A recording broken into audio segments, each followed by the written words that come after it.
Good afternoon. Thanks for joining us today. We'll get started in about 3 minutes. Until then, find your control panel.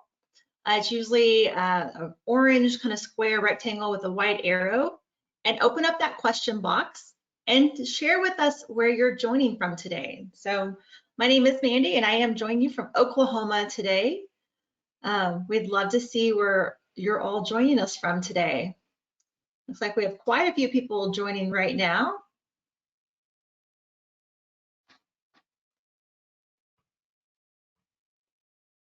Oh, we have people from Massachusetts, Puerto Rico. Thanks for joining us, John and Leslie. So glad you're here this afternoon.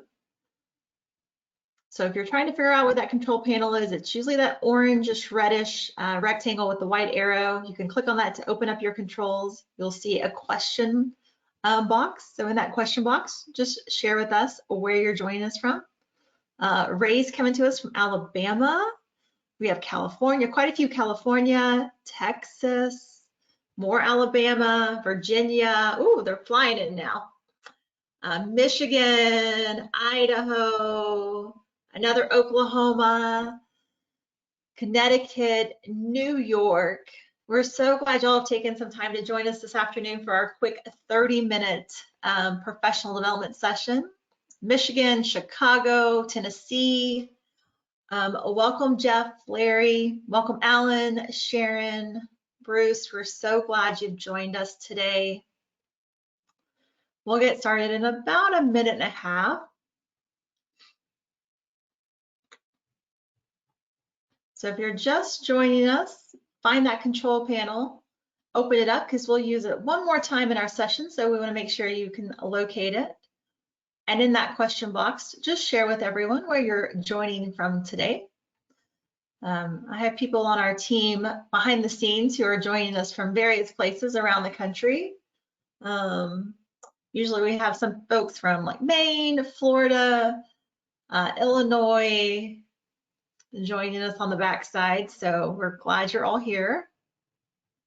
Utah. Let's see, where else?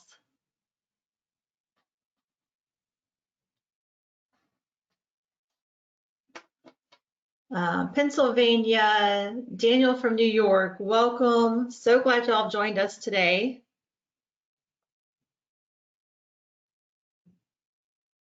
And someone was asking, can I dial in, please? It should be on your email where it has the link to join with your laptop through the internet. But there's also a phone number that should be on there that you can click and dial in to listen as well. It will put you in listen-only mode.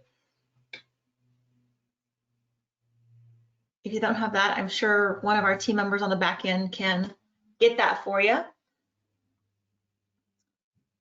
So with that, it is 2 o'clock. Y'all know I like to start on time, so we're gonna go ahead and get started today. So like I said, my name is Mandy Green, and welcome to Personalizing Instruction with Technology. I say this every time. This may be unlike any webinar you've attended or participated in before, and that's okay. This session does rely heavily on audience participation to make it successful, because this is a professional development session, unlike a training. And so we are really learning with and from each other. So be ready to grab your smartphone. You can also use your laptop. You're going to be scanning QR codes, clicking on links to take you to different websites. We're going to be collaborating and learning with each other. And at the end, we'll kind of wrap it all up. So not only will you leave with some information related to the ISTE educator standards in ways that you can personalize instruction, but you're also going to leave with 3 or 4 instructional strategies as usual that you can use in your classroom or with other adults as well. So with that, let's jump right in. So you're going to scan the QR code, or you will also find the link in the chat to this Mentimeter site. When you open it up, there's going to be a box to provide your answer to this question. When you think of an ideal educator or instructor, what traits do they have? You know, so as we were going through school, either the traditional route or the non-traditional route to become educators, we always kind of had these ideas of what an ideal or a perfect educator might look like. Share with us some of those traits that an ideal educator might have. So as you're entering those, we are using the site Mentimeter for this Chalk Talk instructional strategy. It has a free version, but as always, be sure to check with your district or your organization IT department to make sure that it is open for student use and that you can use it on your network. So with that, I'm going to jump to our Mentimeter. Let's see. Oh, there it goes. So as we jump, let's look at some of these ideal traits that we have of these ideal educators, right? So what are some of the traits? Imagination, flexibility, they're approachable, they give constructive feedback, they're good listeners, kindness, patience, organizational skills, yes. Willing to listen to what students already know and be ready to move from there, absolutely. Patience again, leadership, dynamic, creative, knowledge of pedagogy, student-centered, there we go, easy to understand, clear, good communication, flexibility, friendly, interesting, outgoing, trustworthy. So are you starting to see some themes that I'm noticing? Themes that deal with communication, themes that deal with being a good listener and communicator, being flexible, being creative or imaginative, organized. So as you can see, when we think of what traits an ideal educator has, these are some of the trends that have come up for us today and those in our session. So we're going to jump back to our slide deck and you're like, what's this have to do with anything? We'll get there, I promise. All right, so like I said earlier, my name is Mandy Green. I am a National Content Specialist with Goodheart-Willcox. I've done everything from the classroom to work at the district level. I've done some research on educational practices, but I love sharing research-based instructional practices with other educators as we all learn with and from each other. So today we're going to kind of explore those ISTE educator standards. And you're like, ISTE, what is that? The International Society of Technology and Education. And we're going to also then look at how that could impact, personalize, or help us to rethink instruction in our own classroom. All right, so let's start from the beginning. You're going to find a link to this as well in the chat. So these are the ISTE educator standards. They also have standards for students, educational leaders, instructional coaches, and those computational thinking competencies. Try saying that 3 times. I know it's a mouthful. So the educator section of the ISTE standards really helps provide a roadmap to help students become empowered learners. So these standards help deepen your practice as educators, promote collaboration with peers. They challenge you to rethink traditional approaches and prepare students to drive their own learning. Today, we're really only going to focus kind of on those last 4 that deal with the collaborator, which is when educators dedicate time to collaborate with both colleagues and students to improve your practice, discover and share new ideas, and solve problems, which is a lot of what we're doing today. We're going to look at the designer, which is where educators design authentic, learner-centered activities and environments that recognize and accommodate learner variability. We're going to look at facilitator, which is where educators facilitate. Is there someone talking? Is someone on there? Then, so the facilitator helps support student achievement of those ISTE standards for students. And then the last one is the analyst, which is really where educators understand and use that data to drive instruction and support students in achieving their learning goals. So in the chat, there should be a link that will take you to the ISTE standards. If you're on a laptop, it's going to be nice to have those up in one tab and our next activity in a second tab. If not, I would advise you to take a quick screenshot with your smartphone maybe of the ISTE educator standards on the screen, or use your smartphone to access these standards through whichever browser you prefer. Because next we're going to jump into an activity that's going to allow us to collaborate and dive a little bit deeper into these last 4 standards. So use that link on the chat. Feel free to click on that. And here comes our next activity. So you can get here two ways. There's going to be an additional link in the chat, but there's also going to be the QR code that you can scan using that camera app on your smartphone. We're going to be using Google Jamboard. So it actually, I feel like, works a little bit better.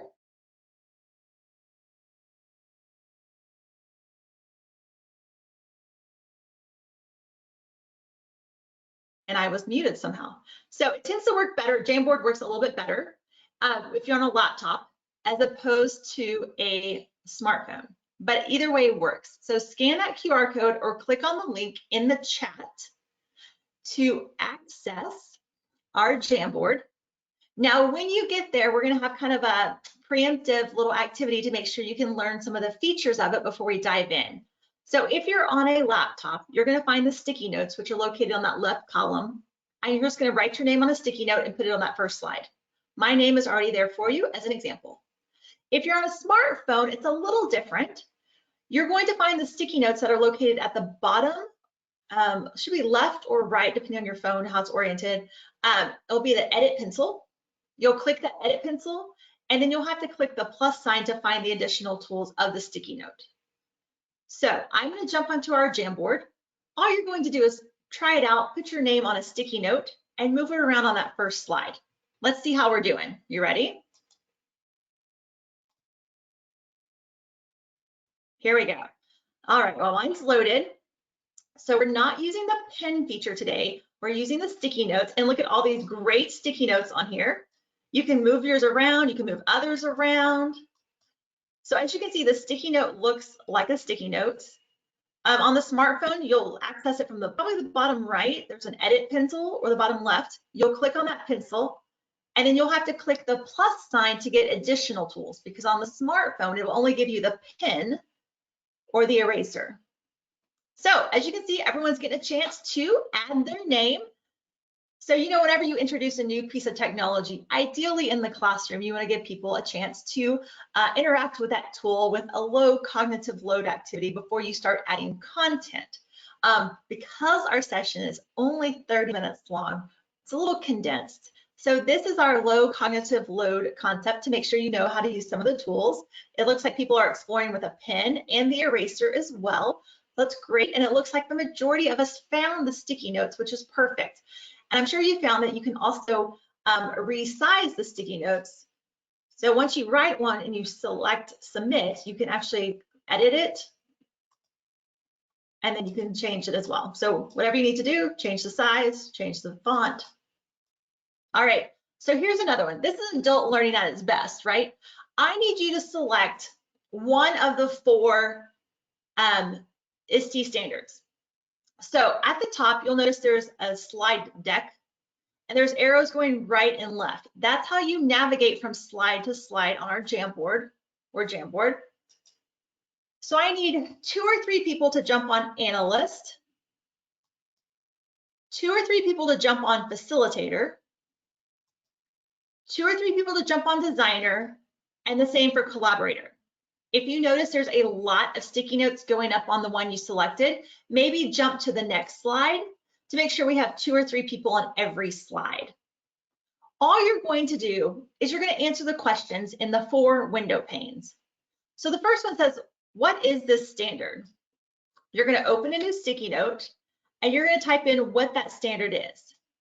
You get that information from our standard page that was on the last slide or the last link. So you're kind of creating window panes to tell us about each of these. So you're going to open a new sticky note. Who is impacted by this standard? Is it students? Is it teachers? And you're going to put that one in this window pane. Why is the standard important? That's another window pane. And then the last one is here. So I'm going to give you a couple of minutes to go through each of the 4 standards that we have here. It looks like some people have moved their sticky notes so we know who's working on each slide. But this is adult learning. You pick which slide you want to work on. And just like you see populated on my screen right now, tell us a little bit more about what is this standard, who is impacted by this standard, why is it important, and what it might look like in your classroom. And like I said, that standard is noted in the middle. So I'll give you a couple of minutes to work collaboratively as you're all in different locations around the United States. It looks like we might need a couple of people to jump on facilitator if no one's jumped there yet. You're working independently. As you can see, designer already has what is the standard listed there. You'll need to complete all 4 window panes. It's all anonymous, as you can see. It looks like a moose. It doesn't have, there's no name attached to it. So feel free to type your notes in there. Looks like we still need someone for facilitator, please. So once again, you're using those sticky notes. So all you're going to do is click on the sticky notes and add your comments here, and then hit save. Looks like we have some working on it. There we go. We're getting it. Thanks for jumping on collaborator. All right, I'll give you just about 90 more seconds, so get as much done as you can.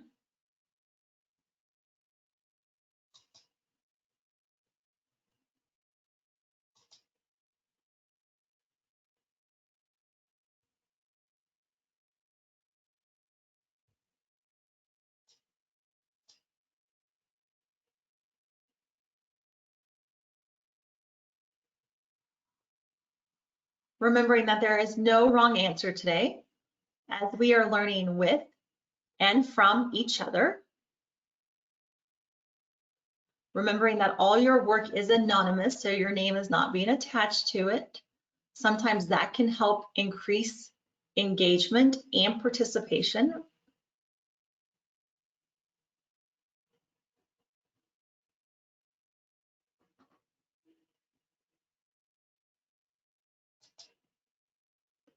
Looks like we're almost done. We're getting there for most of them.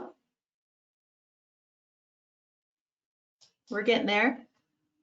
About 60 more seconds.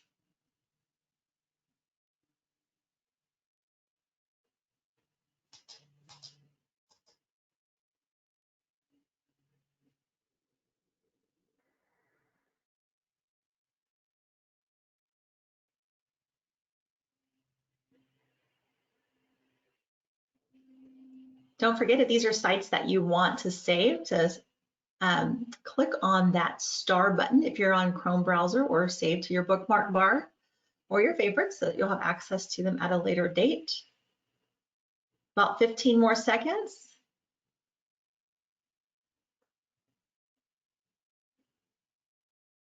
All right, I'm about to start kind of reviewing these 4 standards. Feel free to continue to work and add to your slide as we work through this. You can always click this favorites button to save it to your bookmark bar. All right, so this is the standard of an analyst. So according to, let's see what we have here. What is the standard? It's using data to drive teaching and support students. It's used to help students achieve their goals, absolutely. Who is impacted by this standard? Students, teachers, administration, both students and teachers, yes. And then also adapting teaching to real-time students, low stakes assessments. Why is this standard so important? It can influence, guide instruction, right? So we're all using these ideas and this research to kind of rethink or guide our instruction. What might this look like in the classroom? Letting students see where they started and manage their progress, right? So if they're using data to drive instruction, maybe it's using goal setting in your class and having students mark along where they're at in the goal. Maybe it's using rubrics to help grade different projects or assessments. Absolutely. Nice job, analyst. How about facilitator? What is the standard? It fosters a culture where students take ownership of their learning goals and their outcomes in both independent and group settings, create learning opportunities that challenge students to use a design process and computational thinking to innovate and solve problems. Who is impacted? Educators. Why is it important, y'all? Have someone direct the conversation. The design process is used in industry and students need early exposure to these processes, right? So how much of what we teach in our classes is really used in industry for our students? Well, with CTE courses, it all is. So the more that we can create environments in our classroom to prepare students, probably the better for the students. Students can contribute to their own learning versus being told like robots. Absolutely. What might this look like in a classroom? Create project-based learning events that engage students. Yes, engaging with students, conversations. Like I said earlier, like students setting goals, learning goals, maybe setting some success criteria, knowing when they mastered certain goals. Absolutely. Problem-based learning, project-based learning, absolutely. Great job, facilitators. Okay, designers, what is the standard? Educators design authentic learning, learner-driven activities and environments that recognize and accommodate learning variability. Yes. Who's impacted? Educators, learners. Yes. Why is it important to use technology to create and adapt personalized learning experiences, foster independent learning, accommodate learners' differences and needs? Absolutely. Really thinking about students having different access points to the activities that we have them participating in. Absolutely. What might it look like? Explore and apply instructional design principles to create innovative digital learning environments that engage and support students. Absolutely, you're right on track. And the last one, collaborators. As I jokingly say sometimes when I teach jazzercise, I'm like, bring it home, finish strong. Collaborators, what is the standard? They dedicate time to collaborate with both colleagues and students to improve practice, discover, share resources, ideas, solve problems. Yes, who's impacted? Students, teachers, as well as parents. Oh, there we go, there's a new one. Why is it important? The communication between faculty and students is very important to a work learning environment. Absolutely, got to build that rapport. What might this look like in your classroom? Educators working with each other, kind of what we're doing here, like this is digital collaboration to improve how we educate or teach. Absolutely. So this is probably maybe one of your first experiences with some digital collaboration where you don't get to really talk to each other. So I hope it was a new experience for you. Thank you for being vulnerable and trying something new with me. Y'all know I can be a little crazy with some of my instructional strategies and practices. Thank you. I hope also this kind of helped you get a little clearer picture of a couple of those strategies. Really, you can go through all of them, figure out what is it, who's impacted by it, why is it important, and what might it look like in your classroom for your learners. All right, let's jump back to our slide deck real fast. So now that we have some of that information, initially I asked the question, what does an ideal educator look like? And we came up with ideas like a good communicator, they're organized, they're kind, they're creative. Now, taking some of those ideas that we just reviewed on that Jamboard, extremely quickly reviewed, might add. So don't think this is super in-depth, we're just surface level. What is an ideal educator to you now? So once again, scan that QR code, check out the link in the chat if you need that. And give us what your idea of an ideal educator is now. What traits do they have? What would you see in their classroom now that you have some new knowledge to incorporate with your previous knowledge? Share with us on that Mentimeter, same Mentimeter site, different question box. What traits does an ideal educator have now? I'm going to jump on over there now to kind of see what's coming in. Here we go. All right. So now that we have some new knowledge that we can start applying with our previous knowledge of what traits ideal educators have, let's look at this. We're going to start moving a little bit faster because we have like 9 minutes left. So adapting, listening to students, someone who's willing to change and help students learn and grow together, become a leader themselves, inspire students to contribute. They're fun, they're flexible, more enthusiasm, more confidence, better, a passion for knowledge.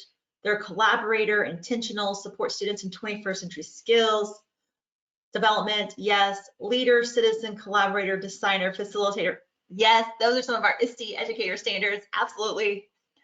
They address different learning styles, able to use paper, technology, compassion, empathy. Yes, I think I'm about to say this on my next slides, but that's one reason I love the ISTE standards, is it's not all about they're not technology standards, they're just learning standards.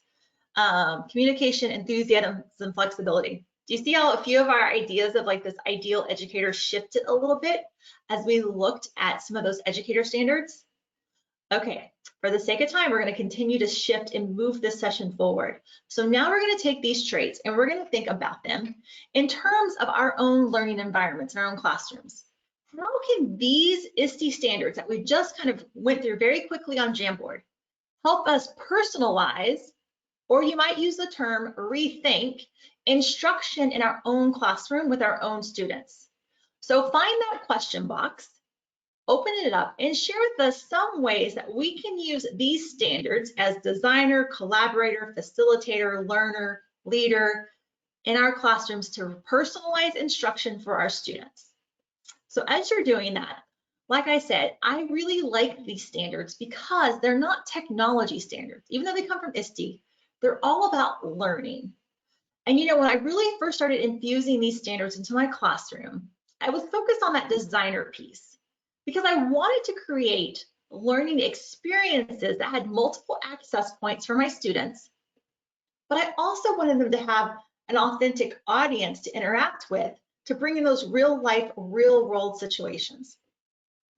So where do you think you might start, or where do you think you might want to explore more to help you personalize instruction for your students? Drop your responses in that question box, and let's just share with each other and learn from each other in this session. So it looks like they want to incorporate digital means such as Google Jamboard. That's absolutely one way that you can have students collaborate digitally in class. That's great for either in-class collaboration or if they're distance learning, absolutely. Just be there for students, listen to them, connect with them, with what they're saying, be approachable, right?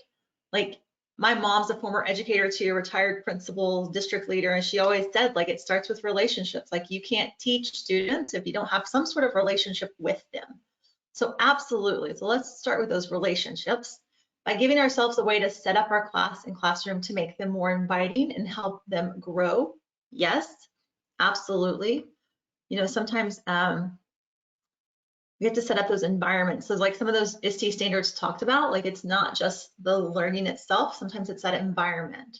And what's great about CTE courses is a lot of times we have shop environments or lab environments that really start to create those authentic experiences for our students, right?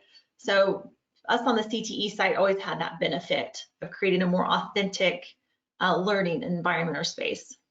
Absolutely. Any others coming in? Let's see. I know I'm asking you to be a little bit more vulnerable now because your name is attached to it, but don't worry. We're learning with each other here. The use of authentic assessments and aligned learning so students can apply what they learn to multiple arenas. Absolutely. So looking how students can, you know, even I always think about that too, also in terms of skills, like how can we create skills that are valuable in multiple areas of their lives or their careers? Absolutely. Y'all are so right on trend. Thank you for being vulnerable and sharing some of your thoughts and ideas in the question box. I know that's not always easy. Work to make an environment for all students can work to engage and enjoy learning, right? Like learning should be fun, right? And engaging.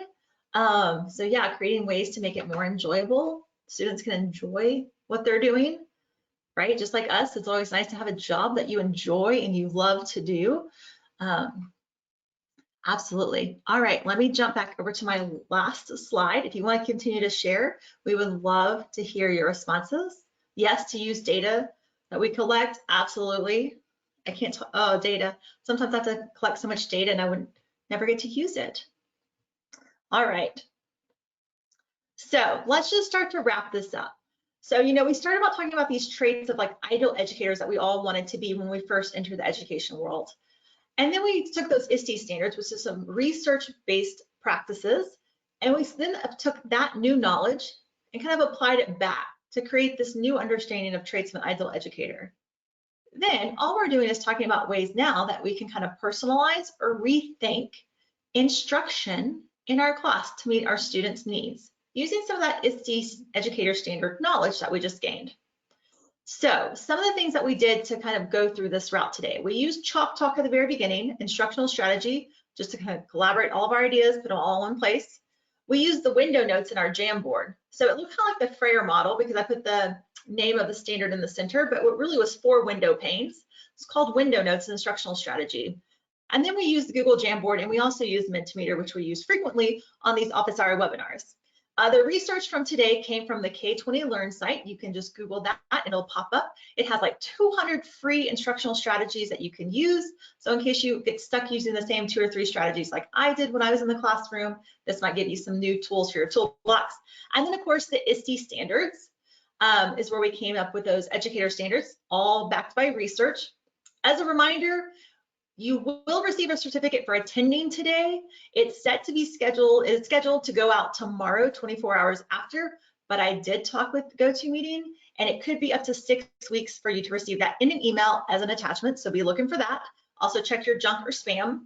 And then also after today's webinar, please complete the evaluation. We're always looking for ways to make this better for our participants, so we love your feedback. So with that, what questions do you have about using ISTE standards, using technology to kind of rethink instructional practices in our classroom? Feel free to drop them in the chat box. We have about a minute and a half left in our 30 minutes today. So with that, as you're dropping questions in, I'm more than happy to answer them. You can also send me an email. I'm happy to respond that way. If you need to jump, thank you for joining us today. We hope you have a great week. And we'll see you actually next Tuesday for SEL and health by our other national content specialist, Mary McCarley. So be looking for those emails if you deal with health education. And if not, I'll see you back here in a month. So be checking out your emails. So have a super day. Thanks for spending time with us. And if you don't have any questions, we'll see you soon. I'll wait about 30 more seconds to see if any questions come in. But if not, thank you for attending. Thanks, Bruce. Appreciate the kind words as always.